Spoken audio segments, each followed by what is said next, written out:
Hola, acá estamos entrevistando a Eduardo Santos. ¿Qué tal? Mucho gusto. Buen día. ¿Cómo les va? Bien. Bien. Y te queríamos hacer algunas preguntas como, por ejemplo, una pequeña presentación, Ajá, nombre completo, cuántos años tenés. ajá. Bien. ¿Me quieren preguntar? ¿Eso es lo que me quieren preguntar? Sí, Bueno, empecemos por donde era. ¿Cómo me llamo? sí. Sí, me llamo Eduardo Santos. Mm, Y tengo 81 años. mm. Y ¿Y dónde naciste? nací en Buenos Aires en el año 1940. ¿Y de qué trabajaste? No, ¿de qué estudiaste? Bueno, sí, primero estuve estudiando, terminé el secundario, empecé la facultad en ciencias exactas. Estuve trabajando, vamos a decir, de estudiante hasta los 20 y algo de años, en donde hizo necesario que fuera a trabajar en serio. Entonces, había hecho y cursado un segundo año de matemáticas en la licenciatura, allá en Buenos Aires, en Ciencias Exactas y Naturales, que es donde se estudia la carrera. Pero vi que la necesidad me llevaba a tomar obligaciones, responsabilidades, y me comencé a trabajar, como vos decís. Los primeros trabajos fueron de perito mercantil hasta cierto punto, que yo es lo que me había recibido. Entonces hice oficina, pasaba libros. En aquel momento la contabilidad se llevaba a mano. Entonces yo escribía, por decir así, las cosas que eran los asientos contables. Pero pronto me di cuenta que me aburría. Me aburría porque no nací para estar sentado tantas horas en una oficina y casi en ningún lado. No es lo que me gusta.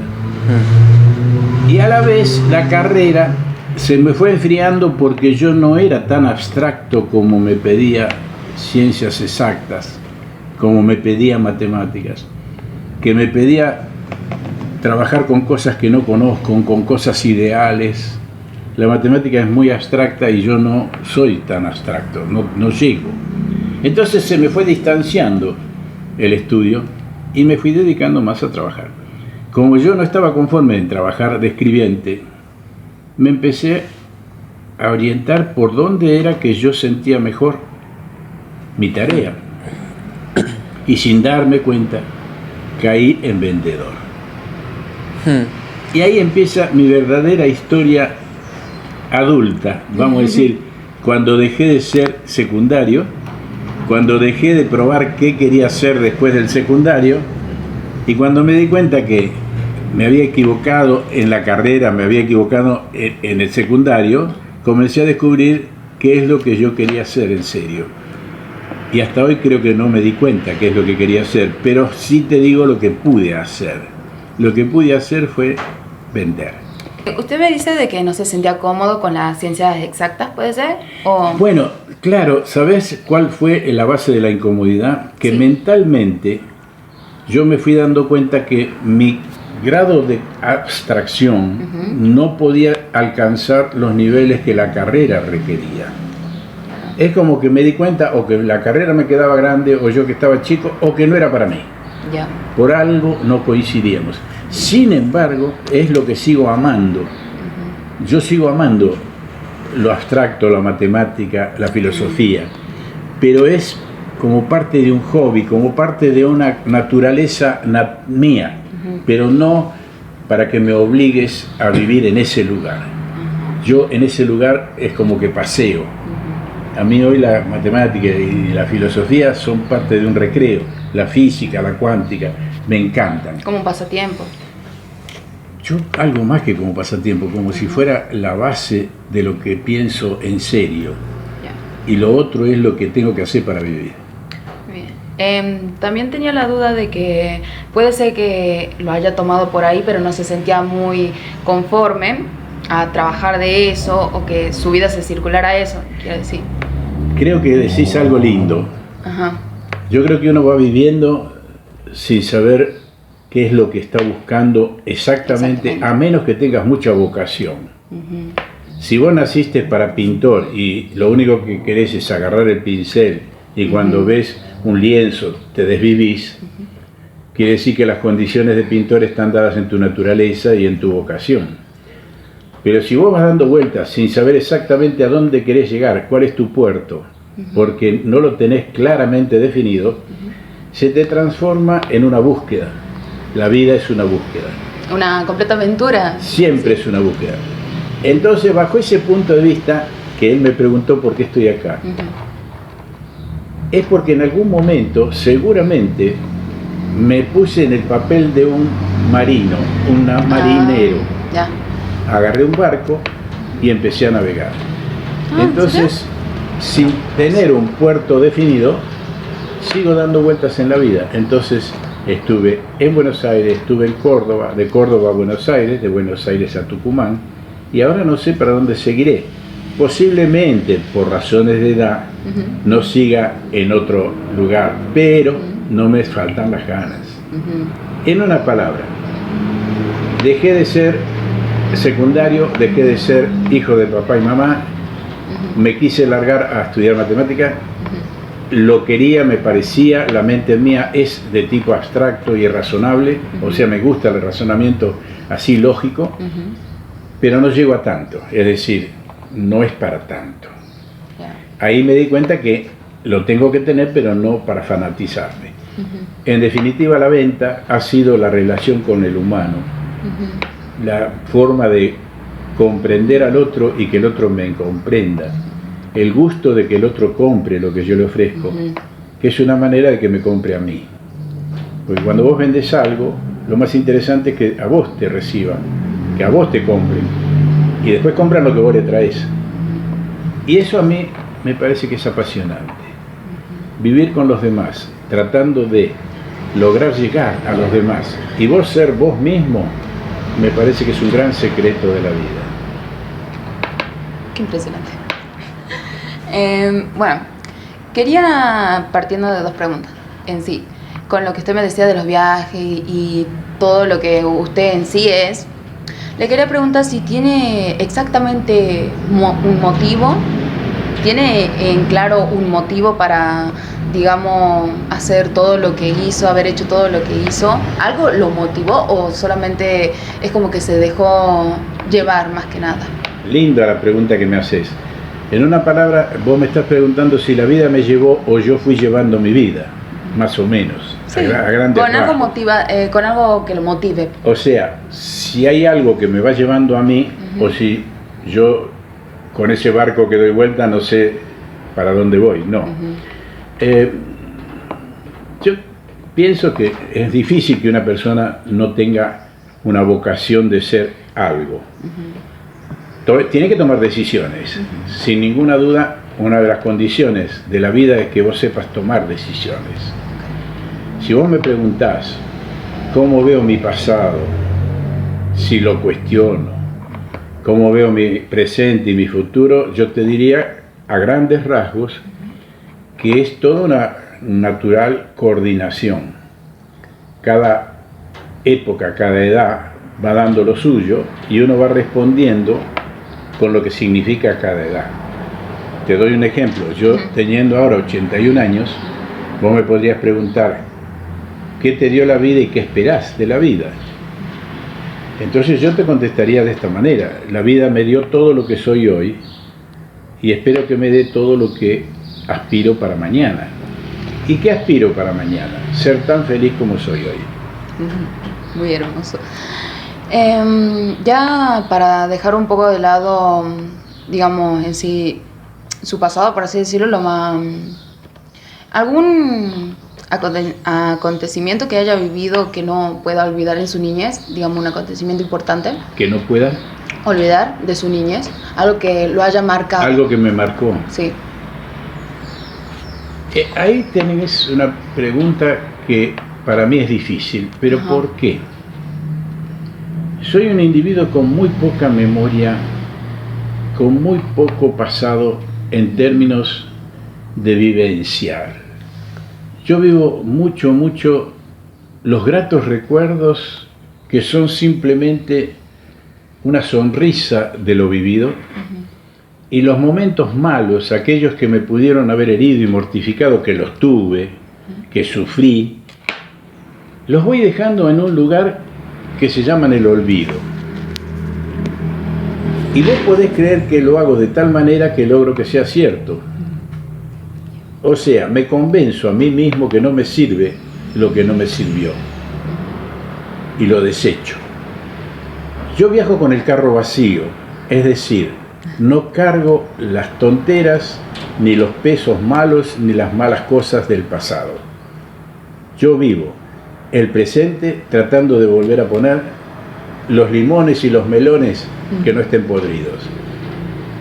Es una metáfora, es una imagen, pero que coincide mucho con cómo soy yo. Soy un individuo que desecha muchísimo lo que no sirve, desecho mucho lo que son escorias, quemo, si puedo, las etapas. En este momento estoy viviendo mi etapa de los 80 a los 90, por ejemplo. Si vos me dijeras qué está viviendo usted, yo estoy viviendo una década, que la estoy inaugurando, tengo 81, entonces vivo la gran felicidad y la gran ilusión y la gran cosa de que estoy bien para llegar a ese tramo de 80 a 90.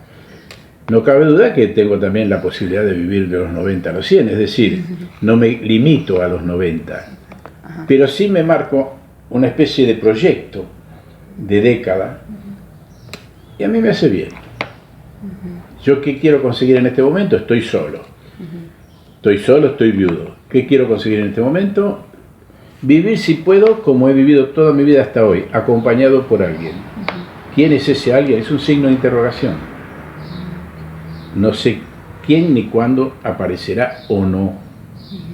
No sé si te contesté aproximadamente lo que quería saber. Sí, sí, tengo una idea de que usted mayormente vive en el presente, digamos, de que no mira mucho para el pasado y no se estructura en sí mismo un futuro, sino que proyecta ese futuro. Bien, muy linda la palabra que usaste. No es cuestión de hacer un programa del futuro, porque un programa te obliga a cubrir las pautas propias del programa. Es decir, un programa sería mañana me levanto a las 10. No, yo no vivo de programas, pero sí de proyectos. La palabra que usaste, que yo me proyecto al futuro, esa es la palabra que sí me gusta. Porque los proyectos son las grandes líneas o los grandes lineamientos de lo que vos querés hacer para el futuro, no los detalles. Los detalles se hacen día a día, pero los proyectos se pueden hacer para largos plazos o medianos plazos. Yo sí, lo que vivo es más en proyectos. Me encanta esa posición. Ahora, pasando a lo...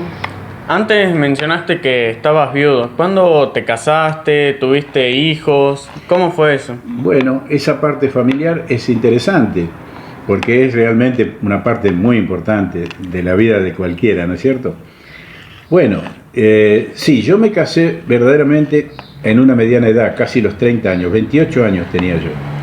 Y mi señora 31, una cosa así, 2 o 3 años de diferencia.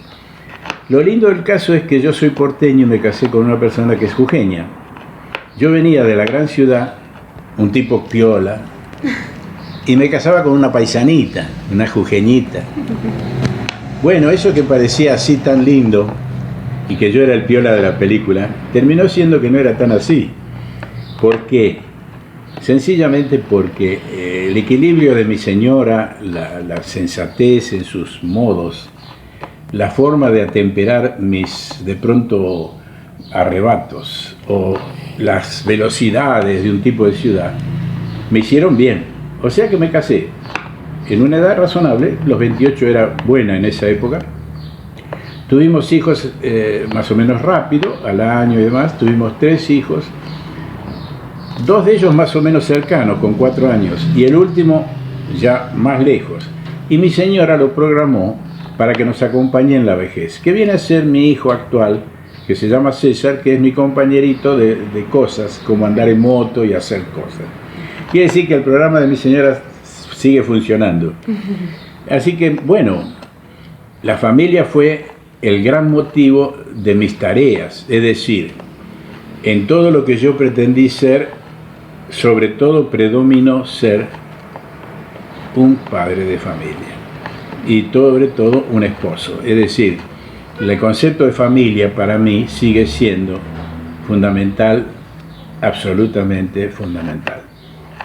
Por eso es el contexto imprescindible, el concepto de familia. Y ahora pasando a algo más actual, ¿cuáles son sus hobbies? ¿Qué le gusta hacer? Y bueno, mira, si yo te dijera un hobby que yo lo tenga como marcado, sería en realidad más bien andar en moto, salir al campo, disfrutar los espacios. Lo que sigue siendo para mí algo así imprescindible es gozar los espacios de la naturaleza. Me encanta la naturaleza y los espacios en los que puedo disfrutar. Me siento libre al andar en donde sea. El espacio puede ser el mar, el espacio puede ser una sierra, la montaña, una gran ciudad que me deje mover. Sentirme yo con esa posibilidad de movimiento mental y físico. Quizás el hobby mío sea disfrutar eso, la buena salud y el hecho de poder disfrutar espacios. Casi que se transforma en un hobby porque busco eso. Okay. Le quería hacer una pregunta, digamos que no sabría si es muy personal, si no quiere contestar no hay problema. Pero ya relatándome un poco de cómo fue su vida, mayormente diciéndome de que, digamos, no quería estar estable en un lugar. ¿Cómo fue ser un padre de familia en sí? Porque quiero decir, no quiero negar el hecho de que tener una familia te quita de tener muchas oportunidades, pero siendo usted como es y haber vivido por las cosas que vivió, ¿cómo llevó? Está bueno, digamos, yo creo que te interpreto. ¿Por qué un tipo que quiere volar se mantiene bien estando quieto en la tierra? Exacto, o si más vivió o menos, un periodo de tiempo. Más o menos, si es un navegante, ¿por qué se queda en la tierra? Vamos a decir así, más o menos. Exacto. Está muy bien la pregunta porque está enfocando el doble carácter de la personalidad que yo aparentemente muestro. Yo muestro una personalidad dinámica, pero soy un tipo estable, es decir, no quita que el movimiento me saque la orientación ni el norte. No por tener movimiento tengo desorientación. En una palabra, no puede ser que por mis actividades descuide aquello que debe tener permanencia. Ese doble juego es un juego que hay que saber llevarlo, es un equilibrio. Ahí lo resumo. Yo fui absolutamente de mi familia, siendo absolutamente independiente en mis movimientos, pero porque tuve una esposa que me dejó hacer el doble juego, que supo ser todo lo femenina, esposa y mujer, y a la vez toda la libertad de lo que puede ser una amante que me deja hacer lo que yo quiera. Entonces, al dejarme ella la libertad de hacer, me limitó a que yo me exceda. Cuando a vos no te prohíben, no tenés necesidad de excederte. Y eso fue lo que me pasó a mí. Como a mí nadie me limitaba ni me quería sofocar, yo no tenía tampoco ninguna necesidad de sentirme, de hacer cosas que no debía. Esos fueron los límites. Los límites fueron los grados de libertad que me dio, en este caso, la sabiduría de mi esposa. No sé si te contesté. Sí. ¿Y qué otros trabajos, pequeños trabajos tuvo? Ay, trabajos fueron varios. Comencé, te diría así, vendiendo libros, vendiendo tarjetas de crédito. Al final terminé vendiendo artículos para encuadernación. Con eso me jubilé, vendiendo tapas y anillos para encuadernar cosas. Quiero decirte, mi condición o mi vocación de vendedor me llevó a diferentes rubros, al punto de que fueron muy variados.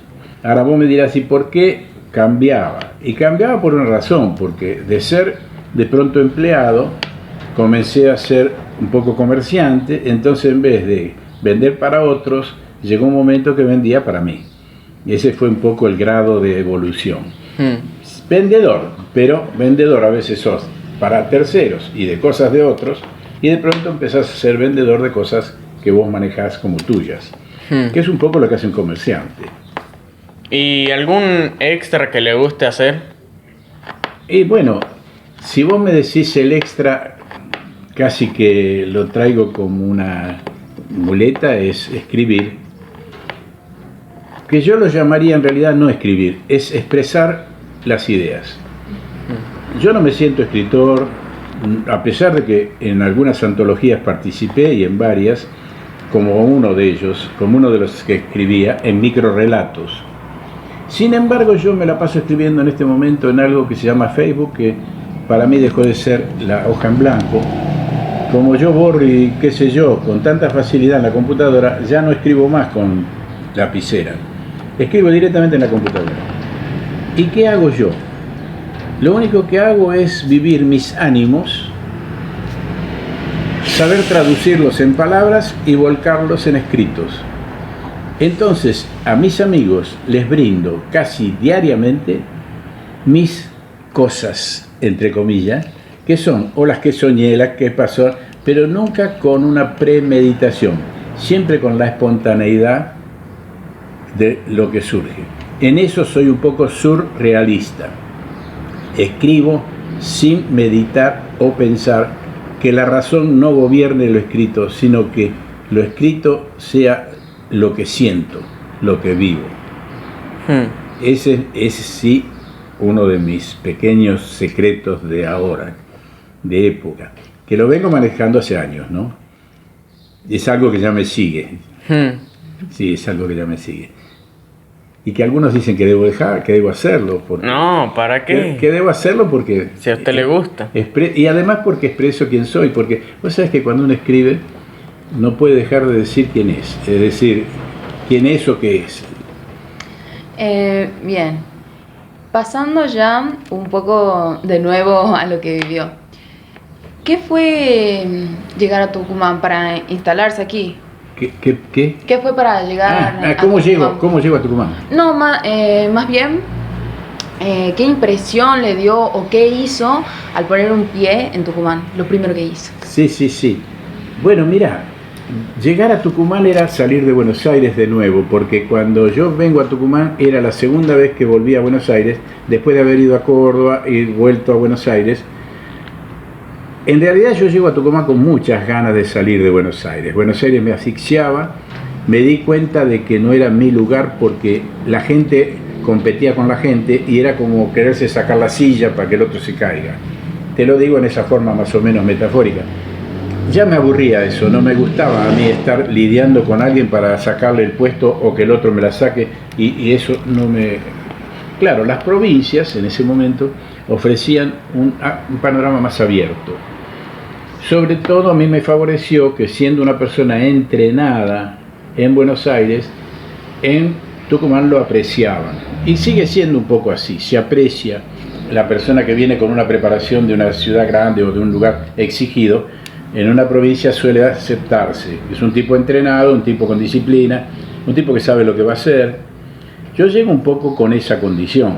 Así yo llego como gerente de Diners Club, que es una empresa internacional de tarjeta de crédito. Claro, cuando yo llego, digamos, ocupo un lugar dentro de la sociedad interesante, que era el nivel de un gerente de banco de sucursal, o sea, estaba bien ubicado. Ahí fue donde empezaron las historias casi de todos, porque yo llegué con mis hijos en el secundario, que eran chicas, las dos mujeres, y el más chiquito que llegó con 2 meses o 3. Así que era una familia con chicos relativamente chicos que permitían que yo pueda venirme sin desarraigos y a la vez me permitieron arraigarse en Tucumán. ¿Qué edad aproximadamente tenía usted cuando vino? Cuando vine acá, cuando yo llegué en el 80, 41 años, 41. Ah, 41. Sí, porque yo llegué en el 81. Así que tenía 41 años. Quiere decir que yo casi estoy acá hace 40 años. La mitad de su vida. La mitad de mi vida, La sí. mitad de su vida la pasó aquí. La mitad de mi vida. Fíjate vos, ¿no? 41 años, 40 y pico de años que uno como hombre sufre una cierta crisis de valoración. A los 40 y pico dicen que hay una cierta crisis. Quiere decir que yo en esa edad aproximadamente tomé el avión para venirme acá, más o menos. Y yo te diría que a grandes rasgos ha sido un acierto muy grande. Mis hijos acá se sienten felices, han llegado todos a tener un título de preparación, están trabajando en temas que les gusta, han formado sus familias y hoy yo tengo 9 nietos, de los cuales algunos son mejores y otros más o menos, yo qué sé, hay de todo. Pero bien, todo feliz. ¿Usted podría decir, digamos, de que no se arrepiente de haber venido? No, al contrario, yo diría que ha sido un gran acierto. Lo que sí lamento es que no haya habido una secuencia de evolución sostenida a nivel país y tampoco a nivel provincia. Es decir, lo que lamento es que mis hijos o mis nietos no tengan un lugar donde se desarrolle el futuro, se desarrolla la contradicción, eso sí me lamento. Y ahí ya no sería Buenos Aires ni nada, ahí hay otras cuestiones. Bueno, y para ir terminando, Sí, cómo no. le voy a hacer varias preguntas, pero rapiditas. Sí, cómo no. O sea, ejemplo, ¿qué prefiere? ¿Auto o motos? Yo prefiero las dos porque me encantan. En una palabra, me gustaría no perder ninguna, pero si vos me preguntás a dónde está más mi corazoncito, es en la moto. Es donde está más. ¿Hay algo que coleccione o que le guste así guardar? Son varias cosas. Por ejemplo, o algunas. Relojes, cuchillos, motos. No sé, si sigo pensando por ahí habrá otra cosa más. Zapatos. ¿Tiene algún otro relato corto de algo que haya vivido? Una experiencia. Una experiencia. Ahí me llevas a pensar un poco más en experiencia. Bueno, pero experiencia de qué índole, de cualquier índole. Sí, mayormente Una experiencia de que la vida me jodió, no sé qué me pasó. ¿De algo aventura. bueno o de algo malo? Bueno, Una aventura. Muy sencillo. Una aventura. Más o menos se puede decir aventura así. Compro un coche, lo pago caro, lo pago para disfrutar una cantidad de cosas que me imagino, me programo un viaje. Me programo un viaje a Córdoba y salir con el coche inaugurándolo. Salgo una mañana lluviosa, una mañana neblinosa, voy camino a Córdoba, paso por un paso de Catamarca, en ese paso el coche se me bandea, se me va, sale de ruta, choco contra un mojón y el coche queda completamente abollado de un costado. Llego hasta Córdoba y voy al hotel donde voy a parar, porque ya tenía pagadas las vacaciones. Este aquí que mi físico comienza a tener dificultades. La cuestión es que me paso desde el primer día hasta el último día en donde yo contraté mis vacaciones, postrado en la cama, mirando televisión sin moverme, no pudiendo ni caminar una cuadra y con riesgos de morir, porque me agarró un ataque que me desmayé. Si no te parece anecdótico que uno haga todo eso y termine así, te lo completo. Cuando me vienen a rescatar después de 12 días, llego con un órgano que se llama vaso roto, perdiendo sangre, y me operan de urgencia. Me operan de urgencia y me siento bien, como que estoy recuperando. Me siento a mirar la tele, me agarra tos, se me rompen los puntos y me salen el intestino en la mano. Me tienen que operar por segunda vez y por segunda vez estoy ahora recuperándome. Si no te parece gracioso, anecdótico, jodido y lo que quieras, todo en un solo cuento. Eso no es cuento, eso lo he vivido. Y si había escuchado un poco de la historia, ¿usted tiene un aproximado de cuánto duró digamos, sosteniendo? Y bueno, mirá, el vaso sangrando estuvo desde que yo llegué hasta la operación aproximadamente, te diría, aproximadamente 15 días. Si no morí fue porque la sangre se coaguló. Ahí terminaría un poco el freno de por qué sobreviví. Pero no fue solo sobrevivir, sino que el físico se cayó en términos de que no comí, en términos de que bajó todas las defensas y yo perdí masa muscular y un montón de cosas. Es decir, en mi edad, perder eso no se recupera fácil. Entonces, para mí eso ha sido toda la gran aventura, porque yo estoy ahora recién buscando encontrarme el resto del futuro que significó ese accidente. Estoy inaugurando o quiero inaugurar el post-operatorio o como lo llamemos. Para mí es toda una aventura en esta edad. ¿Y cómo se sintió cuando vio que se le desató lo que le habían cosido? Cuando se soltó, yo estaba mirando la tele y de pronto miro para abajo y no quiero ni ver porque veía algo que salía así, no sabía qué era. Y me tapé con una gasa, no sé qué, y me apreté y llamé a mi hija. Y cuando me vio el médico dijo, eso hay que operarlo inmediato, porque si se seca ese, que eran verdaderamente el intestino, hay que hacer una operación intestinal, ya es otra operación, ya mismo hay que operar. Y me di cuenta que eran los chinchulines, ¿cómo se llama? ¿Y cuánto tiempo estuvo esperando hasta que...?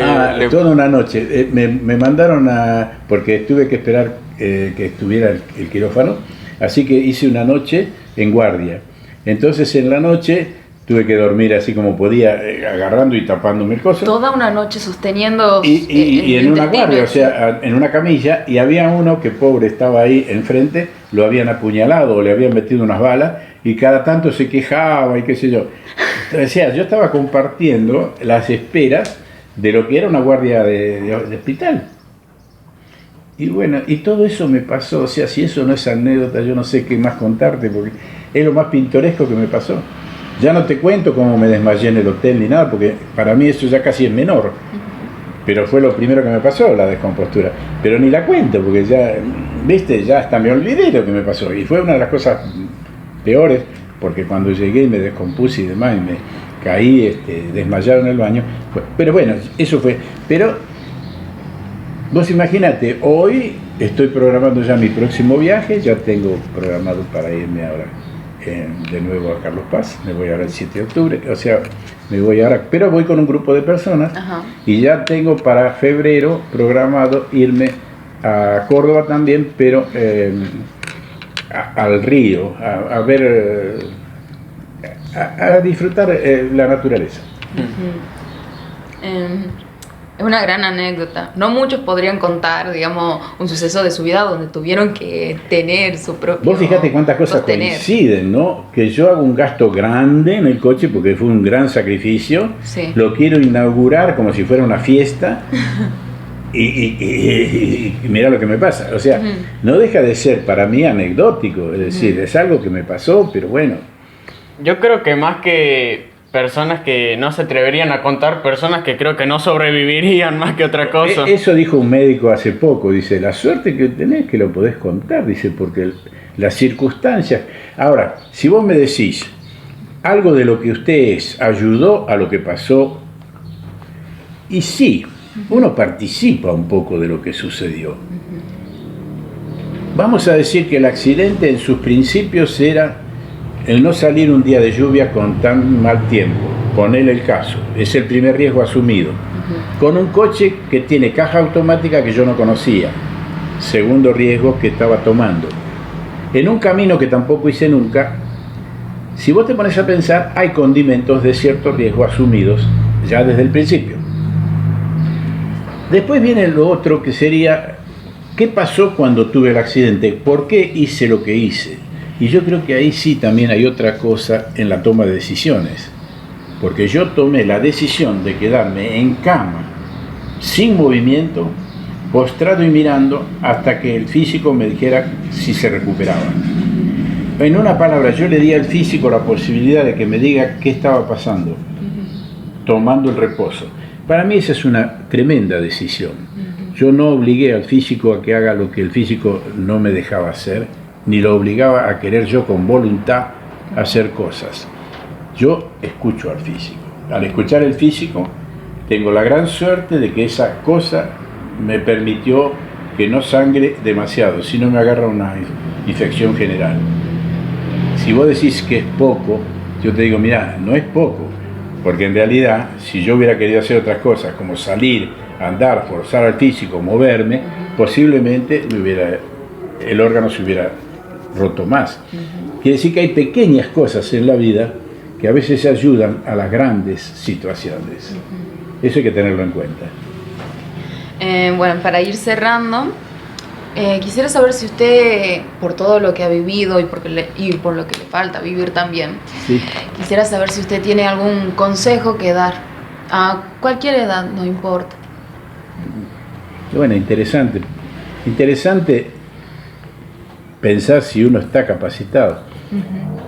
Yo creo que la edad y la experiencia que van juntas, o deberían ir juntas, porque no solo juntando años tenés experiencia. La experiencia es experiencia y si tenés años de experiencia es bueno. Yo no sé, yo lo único que podría decirte en general, a vos como a cualquier edad, es que estamos en este mundo y ahora con la necesidad de que encontremos nuestro lugar, que de alguna manera es aquel en el que nosotros logramos ser felices. Y ser feliz es tener armonía entre vos y lo externo, es decir, que tu interior y tu exterior convivan. Cuando vos tenés esa armonía, creo que no deberías pedir mucho más. Tenés que armonizarte con la realidad, porque tenés que vivir y convivir con la realidad. Ahí en esa realidad están los otros, las cosas, las circunstancias, está todo. Pero tenés que saber cómo las armonizás para convivir. El caso del accidente es un caso de convivencia. Me pasó esto, pero yo tengo que saber qué hago yo, porque eso es... Entonces, para mí, en resumen, vivir es muy fácil, pero tenés que saber cómo. El cómo vivir de cada uno. Que cada uno lo descubra en su propia vida. Somos todos diferentes. No pone un tiempo relativo, digamos, que tengas que cumplir, como que nadie te apresura tampoco. Para nada. Yo incluso, en este sentido, creo que incluso Dios es un componente de mi realidad, en donde yo lo pongo a Él en una circunstancia absolutamente ajena a mis circunstancias, pero donde yo hago de Él mi creador, mi origen y mi futuro. En una palabra, mi principio y mi fin, invisible, inmutable, infinito. Entonces, lo que a mí me pase en forma limitada, está siempre respaldada por alguien infinito, que es el que me creó y el que me trae y me lleva. En una palabra, no tengo la voluntad de decidir todo lo mío. Te das cuenta que nadie está capacitado para decidir su propia vida en todo. Bien. Bueno, muchas gracias, le queremos agradecer. Gracias a ustedes, me dieron motivo a pensar algunas cositas. ¿Le pareció bien la entrevista? Sí, muy bien, muy simpática. Ajá. Y bien capacitada, porque me han preguntado cosas que son interesantes y lindas. No sé si para ustedes, no, pero para nosotros... Muy agradables fueron para mí. Bien, gracias. Para nosotros fue una muy bonita charla y también nos vamos, digamos, con muchas cosas, bueno, digamos, por así decirlo, con muchas experiencias que tal vez no nos pasó a nosotros, pero al escucharla puede ser que nos cambie un poco el punto de vista que tenemos. Sí, sobre todo, mira, escuchar a quien ha vivido es una manera de escuchar un cuento y un relato de lo posible. Eso que le pasó a todos y a los demás puede también pasarnos a nosotros. Estamos en el mismo lugar, en el mismo circo, y nos puede tocar hacer los mismos juegos. A veces escucharlo resulta agradable. ¿Usted? Bueno. Muchas gracias nuevamente. Bueno, un gusto para mí el haberlo recibido y charlar. Bien, para nosotros también haber hablado con usted. Gracias. Gracias. Muchas gracias.